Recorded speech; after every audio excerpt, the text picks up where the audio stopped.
with our town clerk Susan here, House concurrent resolution commemorating the 225th anniversary of the town of Mount Holly, offered by Representative Devereaux of Mount Holly and Potter of Clarendon.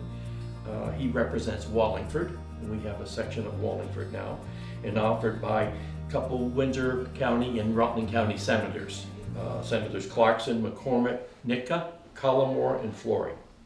Whereas, in order to raise funds to support Vermont's military reparations during the Revolutionary War, on February 23, 1781, the General Assembly sold to Abraham Jackson, Esquire, and 30 associates a certain tract of Gore land lying and being situated on the east side of Wallingford, containing, by estimation, 9,700 acres, to be annexed and incorporated within the town of Wallingford.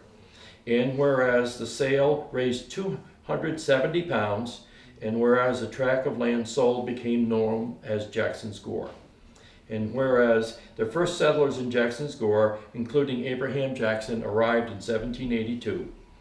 And whereas on October 18, 1792, residents of Jackson's Gore and the western part of adjacent Ludlow, the impassable mountains cut off from the eastern section of that town, filed a petition with the General Assembly for the chartering of a new town. And whereas on October 31, 1792, a legislative charter incorporating the separate town of Mount Holly was passed into law. And whereas the new town of Mount Holly, which subsequently dropped the E from the spelling of Holly, included the original Jackson Gore, 11,739 acres from the town of Ludlow, and 3,888 acres from the town of Wallingford, for a total of 25,796 acres.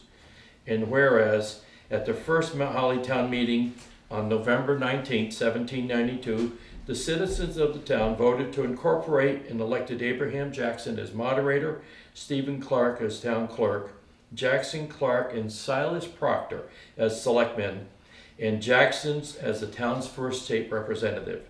And at the second town meeting held on March 1st, 1793, all the original officials were re-elected, plus the voters chose a lister, pound keeper, treasurer, and other officials. And whereas Mount Holly's 1870 efforts to annex a section of the town of Weston were unsuccessful, but the boundaries with Ludlow were modified in 1994, Acts and Resolves number 123, and whereas 2017 marks the town of Mount Holly's 225th anniversary, and now therefore be it resolved by the Senate and the House of Representatives that the General Assembly commemorates the 225th anniversary of the town of Mount Holly, and be it further resolved that the Secretary of State be directed to send a copy of this resolution to the Mount Holly Town Clerk and the Mount Holly Historical Society.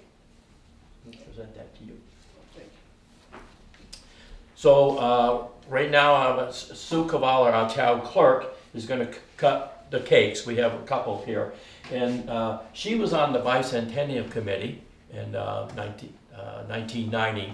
We met for a couple of years planning Mount Holly's bicentennial, the 200th anniversary, 25 years ago.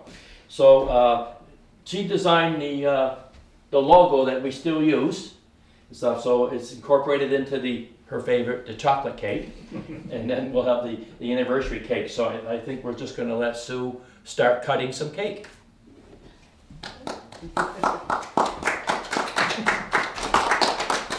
It's important to all of us, and we did a big celebration in 1992. I was chair of the Bicentennial Committee in town. They were creating bicentennial committees in every town in the state, and the select board appointed me because I was head of the Historical Society, and the town clerk and many other people, members in town, representative from the school. I mean, she's still teaching. They all became members of that committee, and we met. They had workshops around the state on how to plan for a fair and for these parades, and to get people lined up. And so we had meetings for a couple of years and went through workshops, and we did a dry run. We did a fair and a small parade in 1991, the state's bicentennial, knowing that in 1992, the following year, that same committee would do the town's bicentennial. When I tell to people around the state and tell them I'm from Mount Holly, they go, "Oh, what a wonderful, active town." And I tell them I'm involved with most of the groups, from the Music on the Green to the library programs and the children programs to the dinners at the hall, to, you know, the cheese factory in town and the museum. It's quite a two nice buildings. We got wonderful collection for a town this size.